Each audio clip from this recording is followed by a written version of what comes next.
companheiros e queridas companheiras do movimento social, do movimento sindical, e eu queria sobretudo cumprimentar os professores e as professoras pela demonstração de luta que estão dando aqui no estado de São Paulo. Eu certamente não tenho nada para acrescentar depois do discurso do movimento social e do discurso dos dirigentes sindicais. Mas eu queria que vocês levassem para casa uma certeza.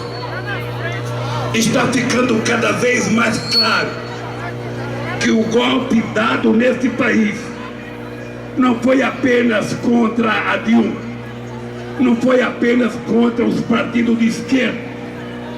O golpe dado neste país foi para colocar um cidadão sem nenhuma legitimidade, para acabar com as conquistas da classe trabalhadora ao longo de anos e anos e anos, com a reforma trabalhista e com a reforma da Previdência Social.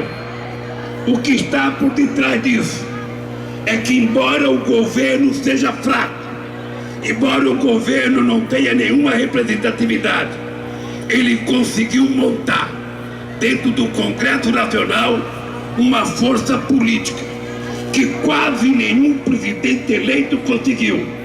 E toda essa força política está predestinada a tentar impor goela abaixo da sociedade brasileira uma reforma da aposentadoria que vai praticamente proibir que milhões e milhões de brasileiros consigam se aposentar, que vai fazer com que os trabalhadores mais pobres desse país, sobretudo os trabalhadores rurais desse Nordeste, passem a receber metade de um salário mínimo, sem ter noção do que esses trabalhadores representam na economia das pequenas cidades desse país. E o problema não é de dinheiro. O problema não é de dinheiro. Eu gostaria que o Meirelles tivesse ouvido. Eu gostaria que o Temer tivesse ouvido, para eles perceberem que um dia nesse país nós resolvemos o problema da Previdência, dizendo apenas uma coisa: entre a política de geração de emprego e renda e de formalização das empresas e das relações de trabalho, proporcionar um crescimento inédito nas receitas da Previdência e da Seguridade Social entre 2004 e 2014. Apenas entre 2008 e 2014 houve um aumento de 54,6% na receita da Seguridade Social. Com a queda continuada do desemprego e da informalidade, pela primeira vez na história do Brasil, teve superávit no subsistema urbano da Previdência.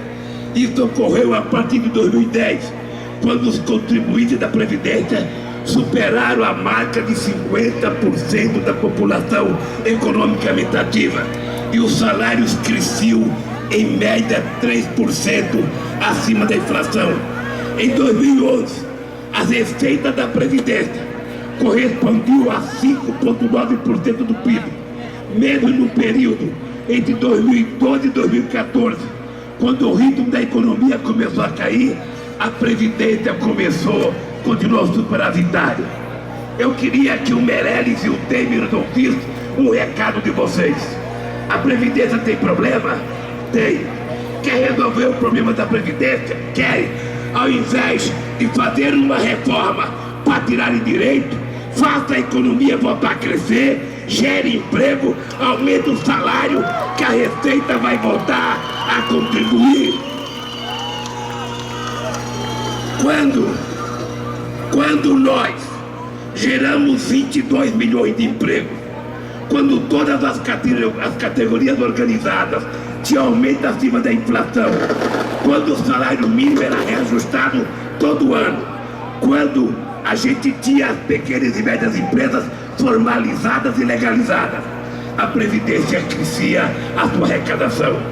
Portanto, companheiros e companheiras, eu queria terminar dizendo para vocês o seguinte: eu continuo cada vez mais convicto de que a gente tem que cada vez mais entender que somente o povo na rua, somente o povo utilizando os instrumentos de luta que vocês sabem quais são, e somente quando a gente tiver um presidente legítimo, com credibilidade, com confiança na sociedade, a gente vai conseguir fazer esse país voltar a crescer, gerar emprego e recuperar a confiança que esse povo já teve.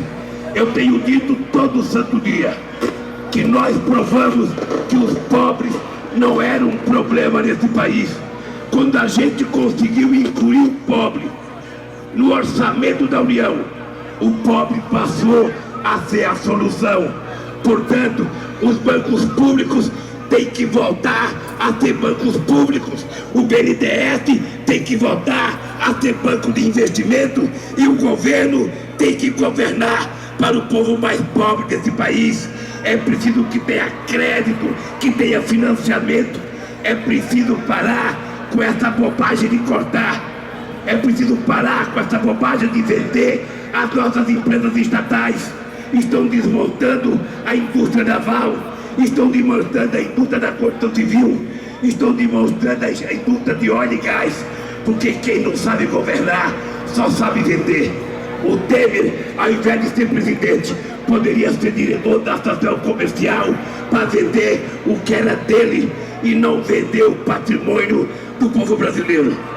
Portanto, companheiros e companheiras, esse país já foi respeitado.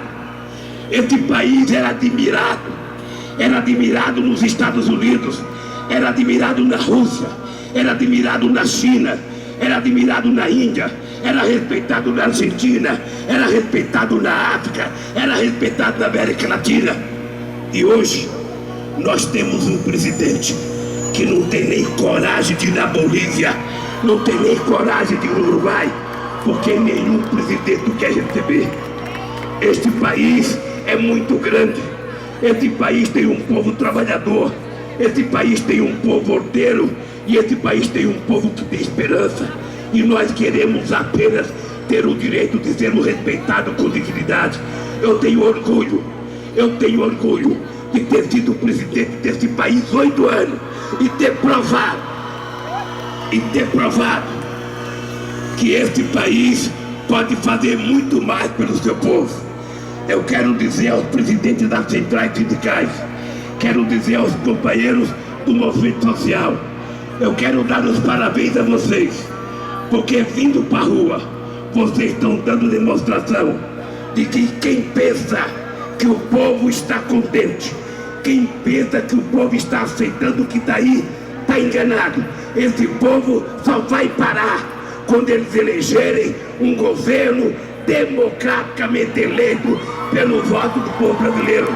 Um abraço, companheiros, e até a vitória. Olê, olê, olê, olá, lula, lula, olê, olê, olê, olá, lula, lula, olê.